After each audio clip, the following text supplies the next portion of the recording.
नमस्कार प्रिय मित्रों, मैं ज्योतिषकार कमल आप सबका हार्दिक अभिनंदन करता हूं आपके अपने इस प्यारे यूट्यूब चैनल एस्ट्रो कमल में। दोस्तों, सीधा डायरेक्ट कम टू पॉइंट आते हैं, क्योंकि वीडियो लंबा होगा तो इधर उधर की कोई बात करना ही बेकार है। तंत्र विद्या किसी आदमी को सीखनी है,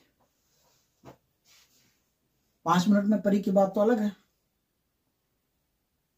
जिनके पास समय नहीं है और चाहते हैं कि बस ऐसे ही हाथ ऊपर करे और शक्ति उनके मुट्ठी में आ जाए या धन एकदम आकाश से बरसने लग जाए, तो वो उनकी बातें तो अलग है।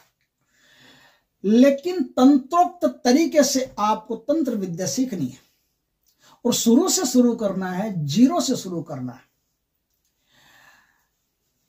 जमीन से उठना है, आसमान तक पहुंचना है तंत्र विद्या में। तो आपको शुरुआत कैसे करनी पड़ेगी, इस पर हमारे मित्र हैं रुद्रा, महारुद्रा। उन्होंने अपने जीवन में बहुत सारी उच्च कोटि की साधनाएं की, साधनाएं करके सफलता प्राप्त की। और हमारे मित्र हैं तो कई साधनाएं हमारे YouTube चैनल के माध्यम से साधनाएं भी देते हैं और साधनाओं से संबंधित जो विशेष महत्वपूर्ण बातें होती है वो भी देते हैं। तो आज मैं उनका ही उन्होंने किस प्रकार से किया है वो बताता हूं। दोस्तों, साधना के क्षेत्र में प्रवेश करने के कई रास्ते हैं, छोटे छोटे कई गलियारे हैं। लेकिन उन गलियारों से आप एक सीमा तक ही अपने आपको सिद्ध बना सकते हो, इससे ज्यादा नहीं बना सकते। जैसे तंत्र में क्या होता है, हजारों प्रकार की शाखाएं हैं। जैसे वैदिक है, साबर है, डामर है, आप सब जानते ही हैं सब चीजों को। तो शौर है, सांचा है ना? नहीं जानते होंगे, उनको जानते भी होंगे तो पता नहीं। देहाती, ग्रामीण, बरभरी और क्या, कोलाचार से संबंधित कौलिक विद्याएं। तो तरीके तो हैं बहुत सारे उनमें प्रवेश करने के। लेकिन आप समस्त तंत्र को सीखना चाहते हो या किसी भी तंत्र में जिसमें भी आप हाथ डालो उसमें महारथी होना चाहते हो और आपको कोई सिखाने वाला गुरु भी नहीं, तो आप तंत्र लाओगे कहां से, सीखोगे कहां से? तो आज जो विधि बताई जा रही है, जिस तरीके से आपको सिखाया जा रहा है, उस तरीके से आपको 5 चीजें तंत्र में होंगी। और कुछ शक्तियां हैं जिनकी शक्ति को अर्जित कर लिया जाए, जिनके पावर को अर्जित कर लिया जाए, तो आप इतने उच्च कोटि के तांत्रिक बन सकते हो कि सामने बड़े से बड़ा तांत्रिक हो तो भी आपका कुछ नहीं बिगाड़ सकता, और बड़ी से बड़ी शक्ति हो तो भी कुछ नहीं बिगाड़ सकती। आप शक्तियों के साथ और समर्थ लोगों के साथ खेलना सीख जाओगे, उनके साथ बातचीत करना सीख जाओगे और अपने आप को एक उच्च कोटि का तांत्रिक बना लोगे। दोस्तों, आपको पता है, ये जितने भी आपने देखा दरबार चलते हैं ना, दरबार, वो क्या कहते हैं, हनुमान जी दरबार में आते हैं और हनुमान जी सब लिख करके देते हैं। कोई हनुमान जी लिख करके नहीं देते। हनुमान जी राम राम में लीन रहेंगे कि तुम्हारे संसार में काम में लीन रहेंगे? कोई हनुमान जी नहीं आते। ब्रह्म राक्षस, ब्रह्म बेताल आते हैं। बहुत सारी शक्तियां इनकी होती है, इनके नीचे काम करने वाले लोग होते हैं। जब इनकी साधना कर ली जाती है तो वो जो शक्तियां होती है वो काम करती है। कौन कौन सी शक्तियां कैसे कैसे काम करती है मैं बताता हूं। दोस्तों, आपने गणेश जी की साधना की तो जितने भी पिशाच इस धरती पर, जितने भी पैशाचिक जितनी भी शक्तियां हैं, सारी की सारी शक्तियां, पैशाचिक शक्तियां गणेश जी के नाम से काम करते निकल जाती। आपको लगता है गणेश जी काम करते हैं, गणेश जी तक पहुंचने में थोड़ा टाइम लगेगा। अभी गणेश जी नहीं, गणेश जी आप साधना गणेश जी की कर रहे हो। दोस्तों, आप शंकर भगवान की साधना कर रहे हो तो असुर काम करते हैं। आपको पता ही नहीं कि आपका काम, इतने भयानक काम हो जाते हैं। और करते कौन, देखते करते हैं, असुर करते हैं, राक्षस करते हैं, भूत पिशाच करते हैं, प्रेत करते हैं, गण, उनके जो गण होते हैं, शिवगण होते हैं, उनके सबकी अलग अलग उपाधियां हैं। काम के हिसाब से शक्ति अपने आप आ जाती है और काम करके निकल लेती है। दुर्गा माता, काली माता, इनकी साधनाएं करने से गणिकाएं इनकी आती है, योगिनियां आती है। जैसे काली माता के नाम से कहीं आपने देखा होगा, कहीं ऐसे आश्रमों पर काली माता के नाम से ऐसे सर को घुमाते रहते। अब ब्रह्मांड की नंबर 1 शक्ति, जिसको त्रिशक्ति मिलकर के भी रोक नहीं सकती, ब्रह्मा विष्णु महेश मिलकर के भी जिसको एक बार रोक नहीं सकते, इतनी ऊंची शक्ति। और वो शक्ति किसी लल्लू पंजू के सामने बैठ करके ऐसे सर घुमाएगी, काली माता आ रही है, सर घुम, कोई काली माता नहीं, सामान्य भूतनियां होती है, वही घुस जाती है, काली माता के नाम से चलती है। तो काली माता कोई नहीं आती। आपने सुना होगा जैसे ब्रह्म राक्षस, सबसे खतरनाक शक्ति है ब्रह्म राक्षस, उसको किसी भी देवी देवता के हाथ में नहीं रोकना। एक बार के लिए कोई भी देवी देवता उसको नहीं रोक सकते, उसको सिर्फ एक ही शक्ति रोक सकती है, क्योंकि उसकी मालिक है। और वो मालिक कौन है? नरसिंह भगवान। भगवान नरसिंह के जितने भी ब्रह्म राक्षस धरती, ब्रह्म और ब्रह्म राक्षस जितने भी इस धरती पर हैं, सब के सब भगवान नरसिंह के अंडरटेकिंग में चलते हैं। और जितने भी वीर हैं इस धरती पर, जितने भी वीरों की आप साधना करते हो, हनुमान जी की साधना कर लो, प्रेतराज सरकार की साधना अपने आप हो गई। प्रेतराज सरकार ही सारे काम करते हैं, वहीं से वीर शुरू होते हैं, वहीं से सारी शक्तियां शुरू होती है, भूत पिशाच बेताल पता नहीं क्या क्या, सब हनुमान जी के शरणागत रहते हैं। हनुमान जी का भक्त होकर के अगर बेताल बन गया तो जाएगा कहां, पिशाच बन गया तो जाएगा कहां, हनुमान जी के पास ही रहेगा। तो इस प्रकार की शक्तियां होती है, सारी की सारी शक्तियां जितने भी अभी मैंने नाम लिया ना, सारी की सारी शक्तियां आपकी हेल्पर बन जाएगी। और आपको तंत्र आता नहीं हो, कोई दिक्कत नहीं है। आज ऐसे टेक्निक बताई जा रही है, इसमें महारुद्रा ने खुद साधनाएं की है और उन्होंने ऐसी टेक्निक बताई है कि इस कार्य को कर लेने के बाद में आप दुनिया की कोई भी पद्धति की साधना हो उसे कर सकते हो। आप देहाती कर सकते हो, ग्रामीण कर सकते हो, सांचा कर सकते हो, कोई भी कर सकते हो, सौर कर सकते हो, कोई भी प्रकृति की साधना है, उस साधना को करके आप सिद्धि अर्जित कर सकते हो, सिद्ध पुरुष बन सकते हो, जनता का अपना कल्याण कर सकते हो। तो उन्होंने क्या बताया मैं आपको बताता हूं। साधना में प्रवेश करने के लिए आपके चाहे गुरु हो या नहीं हो, आपके गुरु हो तो सबसे बढ़िया बात, आपने आध्यात्मिक दीक्षा ले रखी है किसी से तो अच्छी बात है, बहुत अच्छी बात है, होना ही चाहिए गुरु। तो फिर भी आपको सबसे पहले सोमवार के दिन भगवान महादेव के दरबार में जाना पड़ेगा, उनके मंदिर में जाना पड़ेगा, जाकर के हाथ में पानी लेकर के और आपको कहना पड़ेगा कि भगवान शिव, हे दाता, हे गुरु तत्व, आज से मैं आपको अपना गुरु बनाने आया हूं, आप मेरे महागुरु ब्रह्म गुरु हो, मैं आपका शिष्य हूं, मुझे शिष्य के रूप में ग्रहण करो और मुझे ब्रह्मांड की जितनी भी शक्तियों की सिद्धियां आप देना चाहते हो, सिखाना चाहते हो, वो सब मुझे आप ही सिखाओ। ये जिम्मेदारी, ये दायित्व आपका ही है प्रभु, आप ही मुझे गुरु बन करके ब्रह्मांड की तांत्रिक साधनाएं सिखाओगे और मैं अपने आप को आपके सामने समर्पित करता हूं। मैं आपका शिष्य हूं, तो मेरी रक्षा का दायित्व, मेरी शक्ति का दायित्व, मेरे ओज तेज का दायित्व, सबका दायित्व, सबकी जिम्मेदारी आपकी है। तो अब आप क्या करेंगे? अब आप करेंगे कि बुद्धि के द्वारा गणेश, दुनिया में सबसे पहले जो साधना होती है बुद्धि की साधना होती है। बुद्धि से ही तंत्र शुरू होता है। तंत्र शुरू किससे हुआ? भगवान शंकर से हुआ, ये सर्वविदित है। उनके एक डमरू से 88 लाख मंत्रों का निर्माण हुआ। ऐसा कई जगह सुनने को पढ़ने को मिलता है, गुरुओं से भी सुनने को मिलता है कि उनके डमरू के निनाद से ही 88 लाख मंत्रों का निर्माण हुआ है। कम हुआ होगा, ज्यादा हुआ होगा, लेकिन हुआ तो है। ऐसा तो है ना कि उनके डमरू से मंत्रों का निर्माण हुआ है। अपने आप उनके डमरू बजते गए, मंत्र निकलते गए, तो वो सारे मंत्र जन कल्याण के लिए भगवान शंकर ने दिए। तो जन कल्याण के लिए भगवान शंकर ने दिए, तो दिए किससे? सबसे पहले जो शक्ति संसार में प्रस्फुटित होती है वो बुद्धि से ही होती है। तो बुद्धि के दाता होते हैं गणेश जी, जो पिशाचों के मालिक हैं। ब्रह्मांड के जितने पिशाच हैं उन सब पिशाचों के मालिक भगवान गणेश। गणेश पिशाचों के मालिक हैं और गणेश गणाधिपति भी माने जाते हैं। समस्त देवी देवताओं के समस्त गणों के अधिपति भी गणेश जी हैं। इसलिए सबसे पहले गणेश जी की साधना होगी। सबसे पहले साधक को किसी भी साधना में उतरने से पहले ये जो तैयारियां बता रहा हूं ना, ये प्रिपरेशन बता रहा हूं, ये प्रिपरेशन कंप्लीट कर लेते हैं ना, तो आप किसी भी साधना में उतर सकते हैं, कर सकते हैं। तो अब आप क्या करेंगे? भगवान शंकर से प्रार्थना करके कि भगवान शंकर, अब मैं गणेश जी की साधना करने जा रहा हूं। तो गणेश जी की साधना आपको करनी है। आपको ऐसी एक गणेश जी की फोटो मूर्ति को चलाइए जिसकी सूंड दाहिने तरफ हो, दाहिने सूंड की वो मूर्ति फोटो ला करके और लाल वस्त्र बाजोट पर बिछा करके, और गणेश जी का मुंह उत्तर दिशा में होना चाहिए, आपका मुंह दक्षिण दिशा में होना चाहिए। ऐसा रुद्रा ने बताया है। कई स्थानों पर अलग अलग सिस्टम है कि गणेश जी का आपका मुंह उत्तर दिशा में गणेश जी की पूजा करो तो होना चाहिए, उत्तरमुखी होना चाहिए। लेकिन जिस प्रकार से उन्होंने बताया कि मैंने कैसे किया, कैसे तंत्र में सफलताएं अर्जित की, उस हिसाब से मैं बता रहा हूं कि गणेश जी का मुंह उत्तर दिशा में होना चाहिए, आपका मुंह दक्षिण दिशा में होना चाहिए। अब आपको क्या करना है, अब आपको 21 दिन तक ये साधना करनी है, 21 माला रोज करनी है। लाल आसन, लाल धोती, रुद्राक्ष की एक माला आपको चाहिए। अब ये जो माला है ना, ये पहले देख करके लाना है, बहुत लंबी चलने वाली माला है। एक माला से कई प्रकार की साधनाएं होगी और ये माला स्वयं सिद्ध हो जाएगी, अपने आप ही करना नहीं पड़ेगा, स्वयं सिद्ध ये माला हो जाएगी। तो माला पहले से देख करके लाना, बढ़िया से माला ले आना और उस माला से आपको सब काम करना है।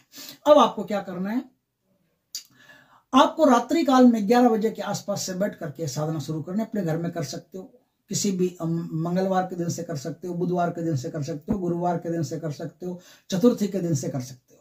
शुक्ल पक्ष में करनी है। बस आपको घी का एक दीपक जलाना है, गणेश जी के सामने लड्डू का भोग लगाना है, सीधा साधा अगरबत्ती धूप करना है।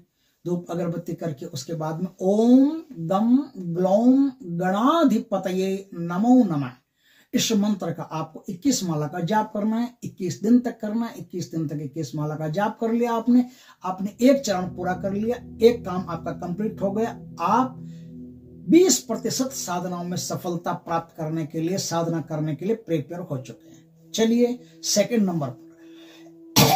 नंबर पर आपको चाहिए प्रोटेक्शन। 2 शक्तियां होती है जो आपको प्रोटेक्ट करती है इस धरती पर। प्रोटेक्ट करने वाली 2 शक्तियां होती है। उन दोनों शक्तियों में एक शक्ति का नाम है भैरव, एक शक्ति का नाम है हनुमान जी। यदि आप सात्विक साधना करना चाहते हैं तो हनुमान जी की साधना करना है, और तामसिक भी साधना कर सकते हैं आप, सात्विक भी कर सकते हैं, राजसिक भी कर सकते हैं, तो आपको भैरव की साधना करनी है। आप चाहते भैया मुझे किसी लफड़े में नहीं पड़ना, मैं वैष्णव आदमी हूँ, मुझे तो एकदम प्याज लहसुन से भी कोई लेना देना नहीं है, तो आप हनुमान जी की शरण में जाइए। हनुमान जी की साधना या करनी पड़ेगी या दोनों में से किसी एक की साधना करनी पड़ेगी। यदि शमशानिक या पैशाचिक ऐसे भूतों प्रेतों की शमशानों में साधना करनी है तो फिर भैरव को मनाना पड़ेगा। वहां वो जो प्रोटेक्शन के लिए भैरव काम आएंगे।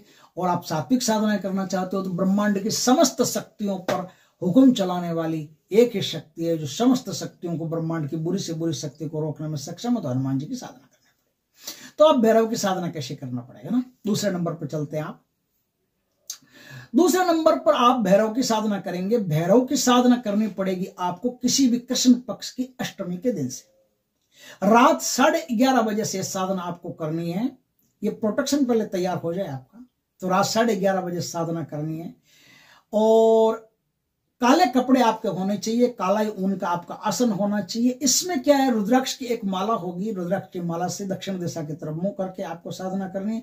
इसमें कोई फोटो मूर्ति किसी की कोई आवश्यकता नहीं, भैरव बाबा के नाम से ही आपको साधना शुरू करनी है। 3 तेल है, चमेली का तेल, तिल का तेल और सरसों का तेल। तीनों तेलों को बराबर मात्रा में मिला करके चौमुख का मिट्टी का दीपक जला करके, और वहां बैठ करके आपको वहां क्या करना, धूप अगरबत्ती लगा करके 2 लड्डू का भोग लगाना है। लड्डू के अंदर लौंग रखना है, ठीक। वो भोग आपको भैरव बाबा को चढ़ाना है। चढ़ा दिया और थोड़ा सा एक गिलास में या किसी पात्र में या खप्पर में, कोई जो नारियल की खपरी आती है उसमें गुड़ मिला हुआ जल, गुड़ घोल करके जल में, वो जल आपको वहां अर्पित करना है। सुबह वो जो गुड़ का जल है वो तो आप पिंपल में विसर्जित कर दीजिए, ऐसा रोज करना है। और जो 2 लड्डू उनमें से 1 लड्डू आप खुद खा लीजिए, 1 लड्डू जो है वो आप स्ट्रीट डॉग, जो गली का कोई कुत्ता होता है, उसको खिला दीजिए। ऐसा आपको नियम पूर्वक करना है। भैरव बाबा से प्रार्थना करके, शंकर भगवान से प्रार्थना करके करना है। जब ये साधना कर रहे हो गणेश जी की, तब आप याद रखना, जब भैरव जी की साधना कर रहे हो तब भी आप याद रखना, आपने गुरु नियुक्त कर लिया है, शंकर भगवान को गुरु मना लिया, तो आप एक लाल कलर का कोई भी आसन लें, बढ़िया ऊनी आसन हो। वो आसन अपने राइट हैंड की साइड में एक आसन गुरु जी के नाम का लगा दें, उस पर कोई नहीं बैठेगा, सिर्फ फूल पुष्प उस पर रखे हुए रखें। ये गुरु जी के नाम का कोई भी साधना आप करो, दुनिया की कोई भी साधना आप करो, ये आसन परमानेंट रहेगा ही रहेगा, कोई भी साधना में आपके ध्यान रखना। अब आप वहां बैठ करके भैरव भगवान का जो मंत्र है, भैरव भगवान का मंत्र, उसका आपको जाप करना। मंत्र ओम ब्राम ब्राम महाभैरवाय मम सर्व रक्षणाय कुरु कुरु फट स्वा। इसके साथ तंत्रोक्त भैरव कवच के 3 पाठ भी आपको रोज करने हैं। इस प्रकार से आपकी दूसरी साधना कंप्लीट होती है। गणेश जी की हो गई, भैरव की हो गई। अब आपको शिव जी की साधना करनी है, खुद भगवान शंकर की साधना, है ना। तो आपको क्या करना है, पूर्व दिशा की, देखो शंकर भगवान की साधना करनी तो ईशान दिशा में होता है मुंह, लेकिन गुरु बना करके साधना करनी है ना आपको। शंकर भगवान को गुरु मान लिया आपने, तो शंकर भगवान को गुरु मानने के और भी तंत्र में बहुत सारे रास्ते हैं, बहुत सारे तरीके हैं, बहुत सारे मंत्र हैं, बहुत सारे विधि विधान हैं। आप कहोगे तो कभी बताऊंगा कि शंकर भगवान को गुरु कैसे बनाया जाता है। ये बहुत ही गोपनीय जानकारी है जो हमारे तंत्र में, तांत्रिक ग्रंथों में। लेकिन आज यहाँ जो उन्होंने जानकारी बताई है वो मैं जानकारी बताता हूँ कि इस साधना को आपको सिर्फ पूर्व दिशा में मुंह रख करके करना है। पूर्व दिशा में मुख रख करके आपको गुरु की साधना यानी अपने महादेव जी की साधना करनी है। तो इसमें क्या करना है आपको, वही 41 दिन तक आपको 21 माला प्रतिदिन करनी है, एकदम सरल तरीके से करनी है। भगवान शिव के सामने एकदम संकल्प पूर्वक, समर्पण पूर्वक, श्रद्धा पूर्वक, प्रेम से, विनम्रता से नतमस्तक होकर के बैठिए। अगरबत्ती धूप दिया लगा दीजिए। अगरबत्ती धूप दिया लगाने के बाद में अब एक मंत्र, ओम ह्रोम गुरु तत्वाय महादेवाय नमो नमः, इस मंत्र का आपको 41 माला का जाप करना, 21 दिन तक करना। यहीं से आपकी गुरु शक्ति प्रकट होगी। संसार में किसी को भी आपका गुरु बना करके भेज सकते हैं। आपको ऐसी ऐसी तांत्रिक साधनाएं रात स्वप्न में, तुरीय अवस्था में, समाधि की अवस्था में, ऐसी ऐसी साधनाएं आपके सामने प्रकट होगी, आप कल्पना नहीं कर सकते। और कई बार तो ऐसा होता है कि जिस साधना को आप याद करोगे उसी साधना को भगवान शून्य में से निकाल करके आपके सामने प्रस्तुत कर देंगे, ले बेटा कर ले। ऐसी ऐसी अद्भुत साधनाएं आपके सामने प्रस्तुत करेंगे जो सुनी भी नहीं होगी आपने आज तक, और कहीं पढ़ी भी नहीं होगी, किसी YouTube चैनल पर आपने नहीं देखी होगी। ऐसी ऐसी साधनाएं आपके सामने प्रस्तुत हो जाएगी। तो ये 3 साधनाएं आपकी कंप्लीट होगी। अब चौथी साधना है माँ भगवती की साधना, माँ शिवा की साधना। यह साधना आपको करनी होती है क्योंकि जब आप कोई भी सिद्धि करते हो तो सिद्धि से शक्ति पैदा होती है। देखिए गणेश जी की साधना बैलेंस के लिए होती है, हमेशा इस बात को हमेशा याद रखना। गणेश जी की साधना, जब हम कहते हैं ना प्रथम पूज्य, मतलब क्या प्रथम पूज्य? प्रथम पूज्य का मतलब होता है कि गणेश एक बैलेंस है। गणेश का नाम जब हम लेते हैं मूलाधार से लेते हैं। देखो आधार स्तंभ क्या होता है? आधार बैलेंस ही तो होता है। किसी चीज को टिका करके रखना उसका नाम आधार होता है। इसीलिए उसके प्रथम चक्र का नाम मूलाधार है। आधार, और किसी चक्र में आधार, स्वादिष्टान, मणिपूरक, अनाहत, आधार कहां है? आधार एक ही चक्र में, मूलाधार में। मूलाधार क्यों आधार? क्योंकि स्टेबिलिटी उसी में है, बैलेंस उसी में है। जिसमें बैलेंस है वो आधार के बिना कोई भी बैलेंस कभी पैदा नहीं होता। इसलिए गणेश जी के प्रथम चक्र का नाम मूलाधार है। आप गणेश की साधना किए बिना आप किसी भी शक्ति की, किसी भी चीज की साधना करोगे तो सफलता मिल जाएगी, लेकिन उड़ जाएगी, क्योंकि आप तो हवा में रहोगे, बैलेंस में कहां रहोगे। साधनाओं की दुनिया में आपका बैलेंस बनाने का जितना भी काम है सब गणेश तत्व से ही होता है, टोटल गणेश तत्व से ही होता है। इसलिए गणेश जी की साधना के बाद में जब शक्ति की साधना करते हो तो शक्ति की साधना करते हो तो आपका शरीर अनबैलेंस होने लगता है, क्योंकि आपका शरीर फटने लगता है। मैं कई शक्ति के साधकों को जानता हूं और मैंने भी जब शक्ति की साधना की तो ऐसा पाया कि शरीर जो अपना शरीर है वो लगता ही नहीं कि अपना शरीर तो इतना भयंकर हो रखा है कि ऐसा लगता है कि 8-10 दुनिया भी एक साथ मेरे सामने आ जाए तो कुछ नहीं है अभी मेरे सामने। इतना प्रचंड वेग उसका होता है। तो उस वेग को बैलेंस बनाने के लिए गणेश जी की साधना आपने कर ली। अब आप शक्ति की साधना, और शक्ति की साधना में सर्वाधिक तेज चलने वाला जो मंत्र है वो है नरवाण मंत्र। और नरवाण मंत्र की एक विशेषता है कि नरवाण मंत्र है कीलित। नरवाण मंत्र कीलित है तो क्या, उसको खोलना पड़ेगा। उसको कैसे खोलना पड़ेगा कि किसी भी सोमवार के दिन आप भगवान शिव के मंदिर जाइए। मंदिर जाकर के भोजपत्र पर गौरवचंद से, नीम की डाली से उस मंत्र को लिखिए। मंत्र को, नरवाण मंत्र को लिख दिया, नरवाण मंत्र को लिख दिया। अब शंकर भगवान के सामने पंचाभिषेक करना है। नरवाण मंत्र को शिवलिंग पर रख दिया। शिवलिंग पर रख करके अब आप पंचाभिषेक करें, उनसे प्रार्थना कीजिए, भगवान आपके द्वारा ही कीलित किया हुआ मंत्र है, मैं इस मंत्र को उत्कीलित करने के लिए आपके पास आया हूं और इस मंत्र को आप उत्कीलित कीजिए, कृपा कीजिए। तो वहां बैठ करके आपको क्या करना है, पंचाभिषेक वहां रख करके उसके ऊपर पंचाभिषेक करना है। फिर जल से एकदम साफ शुद्ध अभिषेक करना है। फिर एकदम उसको है ना धो करके अच्छी तरह से उसको मंत्र मिट जाए, कोई दिक्कत नहीं है। आपको वो भोजपत्र उठा लेना है। भोजपत्र लेना है लेफ्ट हैंड में, वही शंकर भगवान के सामने बैठ करके ओम ह्रोम नमः शिवाय, इस मंत्र की एक माला, आगे एक माला निर्वाण मंत्र जो अभी करेंगे ना उसके बाद में फिर करनी है। अब एक माला कर ली, एक माला के बाद में 9 माला आपको निर्वाण मंत्र की वहीं बैठ करके करनी है, वहीं बैठ करके करनी है। फिर एक माला आप इसी मंत्र की कीजिएगा, ठीक है, कर ली। अब यहां से आपका मंत्र हो गया जागृत। घर आइए, घर में किसी भी पूर्णिमा के दिन से, किसी भी पूर्णिमा के दिन से दिव्य, एकदम दिव्य कमरे को दिव्य बना लीजिए, मस्त आलीशान बना लीजिए, खुशबू वुशबू दे करके, लाल कलर के फूल पुष्प, लाल कलर का आसन, वही गुरु का आसन मैंने बताया ना, राइट साइड में वो रखना आपको, तो रख करके और फिर अब आप यहां से एक साधना शुरू करते हैं, मां शक्ति की साधना, मां शिवा की साधना। अब आप वहां बैठ करके 31 दिन तक 21 माला का नित्य आप जाप करें। साधना में आपको हलवे का भोग बनाना है। ये रात 11:30 से लेकर के 4:30 तक आपका जाप पूर्ण हो जाना चाहिए। हलवे का भोग बनाना है, थोड़ा सा बना लो, वो हलवे का भोग आपको मैया को देना है, और मैया को देकर के जब आपकी साधना पूर्ण हो जाए तो उसी आसन पर बैठे बैठे वहीं वो हलवे का भोग आपको लेना है, और जो मैया के लिए आप जल अर्पित करते हो वो जल आपको पीना है, फिर वो जूठे बर्तन वहां से उठा करके ले जाना है। इस प्रकार से आपको 31 दिन तक आपको जाप करना, 31 दिन तक 21 माला का जाप आपको करना है। माला वही रहेगी जो पहले दिन थी, रुद्राक्ष की माला। अब चौथे नंबर पर या पांचवें नंबर पर मैं एक ऐसी शक्ति बताता हूं जिसका भी साधना में पूर्ण उपयोग है, जिसकी साधना करनी जरूरी है, और वो शक्ति है भगवान नरसिंह की शक्ति। क्योंकि कभी कभी क्या होता है कि इन सब शक्तियों के होते हुए भी कुछ ऐसी चीजें हैं जिनसे आप टकरा नहीं सकते, वहां भगवान नरसिंह की शक्ति आपके लिए जरूरी हो जाती है।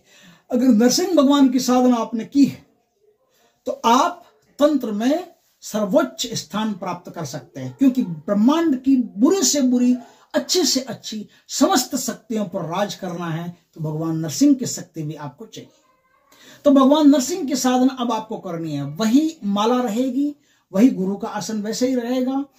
अब आपको जो पंचम चरण है, उस पंचम चरण में शुक्ल पक्ष की चतुर्दशी के दिन से पीले कपड़े पहन करके, पीला आसन लगा करके, और वही माला जो मैंने बताई, इसमें सफेद खीर का भोग लगा करके, अनारदाने का पानी भगवान को चढ़ा करके, पश्चिम दिशा की तरफ मुख रख करके 21 माला 21 दिन तक आपको करनी है। मंत्र क्या है? मंत्र है उग्रम वीरम महाविष्णुम ज्वलंतम सर्वतो मुखम नरसिंहम भेषणाम भद्रम मृत्यु नमाम्यहम्। इस मंत्र का 21 दिन तक 21 माला का आप जाप करें। जाप करने से आपको प्रोटेक्शन की एक ऐसी महान शक्ति मिलेगी कि आप ब्रह्मांड में कहीं भी हो, कैसी भी भयंकर से भयंकर शक्तियों के बीच में भी सो रहे हो तो अभी आपको कोई तकलीफ नहीं, आप आराम से उस साधना को कर सकते हो, किसी भी साधना को कर सकते हो। यह तो हुई 5 ऐसी चीजें जिससे आप समस्त संसार की कोई भी साधना कर सकते हो, और तांत्रिक बनने की समस्त योग्यताएं आप में आ गई। अब आप यदि सात्विक साधना करना चाहते हो तो आपको हनुमान जी की साधना, क्योंकि जो प्रोटेक्शन भैरव का है तामसिक साधनाओं में, वही प्रोटेक्शन हनुमान जी का है सात्विक साधनाओं में। हनुमान जी की साधना अत्यधिक जरूरी है यदि आप सात्विक साधनाएं करना चाहते हो तो आपको क्या करना पड़ेगा? किसी भी शुक्ल पक्ष के मंगलवार के दिन से 41 दिन तक 21 माला प्रतिरोज रात 12:30 से लेकर के 4:30 तक ये मालाएं आपकी पूर्ण हो जानी चाहिए, और वहां बैठ करके आपको हनुमान जी की साधना करनी। लाल वस्त्र रहेंगे, समस्त हनुमान जी के जो नियम है वो लागू होंगे, प्याज लहसुन का भी प्रयोग नहीं कर सकते, पूर्ण ब्रह्मचर्य का प्रयोग करना है, हनुमान जी को विनीत भाव से साधना करनी है। तब क्या होगा? आपको बहुत कुछ इस साधना की जो दुनिया है उसमें जब प्रवेश करोगे तो बहुत कुछ आप प्राप्त कर सकते हो। तो अब आपको क्या, किस मंत्र का प्रयोग करना है, कैसे करना है, तो महारुद्रा ने जो बताया मैं वही मंत्र आपको बताता हूं। ओम स्प्रेम स्फ्रेम महावीराय मर्कटाय मम सर्व रक्ष रक्ष होम फट। इस मंत्र का आपको जाप करना है, लेकिन इस मंत्र का जाप करने की एक माला पहले और एक माला बाद राम राम की आपको करनी अत्यधिक आवश्यक है। इस बात का ध्यान रखें। बस इस प्रकार से ये 6 साधनाएं, 6 में से 5 आपको करनी, एक या तो हनुमान जी की या भैरव की, दोनों में से एक साधना आपको करनी। दोनों एक साथ नहीं कर सकते, नहीं करनी चाहिए। जो तामसिक साधनाएं करते हैं उन्हें हनुमान जी की नहीं करनी है, जो हनुमान जी की करते हैं उन्हें भैरव बाबा की नहीं करनी है। बस इस बात का ख्याल रखें। बाकी बेताल हो, भूत हो, पिशाच हो, किसी की भी साधना आप कर सकते हो, लेकिन हनुमान जी की साधना करने के बाद में कर सकते हो। अब लोग कहते हैं ना भूत पिशाच निकट नहीं आवे, महावीर जब नाम सुनावे। भूत पिशाच निकट आते हैं, महावीर का नाम सुनाने के बाद भी भूत पिशाच निकट आते हैं। भूतों की, प्रेतों की, पिशाचों की साधना घर में बैठ करके पूर्ण सात्विक रीति रिवाज से करना है तो हनुमान जी की तरफ से साधना करनी पड़ेगी। फिर जो हनुमान जी के भूत प्रेत हैं वो आपकी सहायता करेंगे। जो तामसिक भूत प्रेत हैं वो अलग हैं, जो सात्विक भूत प्रेत हैं वो अलग हैं। भूत प्रेत पिशाच सब हनुमान जी के मंदिर में भी रहते हैं, हनुमान जी के पास भी रहते हैं। हनुमान जी का कोई भक्त हो गया, मर गया, किसी वजह से वो प्रेत बन गया, कहां जाएगा? हनुमान जी के पास रहेगा। और ये अनुभूत चीजें हैं, मेरी मजाक नहीं कर रहा हूं, ये अनुभूत चीजें हैं। मैंने हनुमान जी के मंदिर में प्रेतों को देखा है, उनके भक्त हैं, जाएंगे कहां? वहीं रहेंगे। तो वो जो प्रेत वहीं रहेंगे वो उस साधक की मदद करेंगे, उस साधक की सेवाएं करेंगे, उस साधक के लिए बहुत सारे काम कर सकते हैं। तो इस प्रकार से इन छहों साधनाओं को करके आप कोई भी ब्रह्मांड की साधना करने की योग्यता प्राप्त कर लेते हो। और आगे जो नेक्स्ट वीडियो इनके आ रहे हैं महारुद्रा के वीडियो में बहुत सारी चीजें वो तंत्र से संबंधित आपको बताएंगे। तो वो सब चीजें मैं यहाँ प्रेषित कर दूंगा और सब चीजें मैं यहाँ बता दूंगा। उन सब को करके आप तंत्र में सर्वोच्च स्थान प्राप्त कर सकते हैं और तंत्र की बिल्कुल बारीकियों को समझ सकते हैं और तांत्रिक साधनाओं को भी आप आराम से प्राप्त कर सकते हैं भगवान शिव को गुरु तत्व में प्राप्त करके। तो दोस्तों वीडियो अच्छा लगे तो लाइक करना, कमेंट करना और आगे का वीडियो भी जरूर देखना। नमस्कार दोस्तों, जय श्री कृष्णा, जय हनुमान बाबा की।